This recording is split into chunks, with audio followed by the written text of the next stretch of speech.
Assalamualaikum everyone. How are you today? Hopefully you are doing okay today. I am Alda Willian. I am from Pusat Pengembangan Bahasa IAIN Syekh Nurjati Cirebon. And in this video, we are going to talk about one of strategies that we can use to deal with reading comprehension of the TOEFL test. Apakah itu? It's find pronoun reference. So, without any further ado, let's get started. Di dalam sebuah teks, pronoun pasti digunakan untuk merujuk kepada sebuah kata benda. Di dalam reading comprehension task, especially in TOEFL, kita akan mendapat pertanyaan untuk mencari tahu kata benda yang dirujuk oleh sebuah pronoun. To give you more understanding, let's study some examples. Number 1. These animals like to stay under the water. They rarely appear to the surface. The pronoun they refer to, so that's the question. Untuk mengetahui pronoun referent, kita harus membaca kalimat sebelum pronoun tersebut. We have to read the previous sentence. Kenapa? Ini karena biasanya kata benda akan digunakan terlebih dahulu dan barulah setelahnya pronoun digunakan. Maka kita harus baca kalimat sebelumnya. We have to read the previous sentence, yaitu these animals like to stay under the water. Dari sini kita dapat mengetahui bahwa they refer to these animals. Hopefully it is clear, because it's easy, isn't it? Okay, let's continue everyone. Number 2.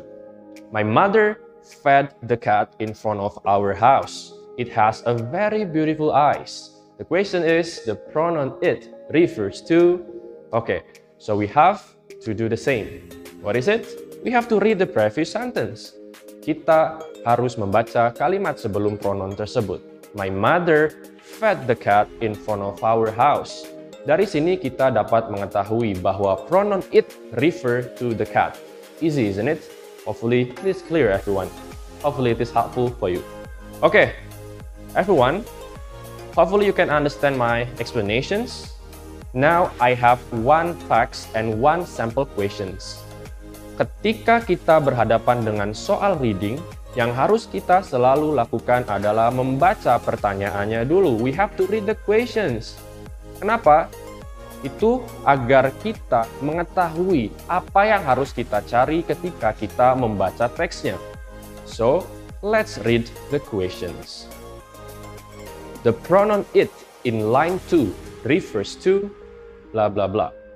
You will get 4 options. As always, you can read by yourself. Nah, biasanya kita selalu diberitahu baris dari pronoun tersebut. Jadi, kita tidak perlu membuang waktu untuk membaca seluruh teks. Kita hanya perlu langsung saja menuju baris yang disebutkan tadi. We just need to read directly the line. Okay? We just need to read directly the line. Okay? You have to underline that. Mari kita baca baris kedua tadi. It is a bright moon which allows farmers to work late into the night for several nights. Okay? And then, what do we need to do next? Yes, exactly. Read the previous sentence. Baca kalimat sebelumnya. The full moon that occurs nearest the equinox of the sun has become known as the harvest moon. Nah, we can see dari kalimat ini, it refers to the harvest moon. Okay? So that is how we find the pronoun reference. That's all, everyone. Again, read the previous sentence to find the pronoun reference. See you in the next video. Don't forget to subscribe, comment, like, and share this video so we can together share many benefits. Thank you very much. Assalamualaikum warahmatullahi wabarakatuh.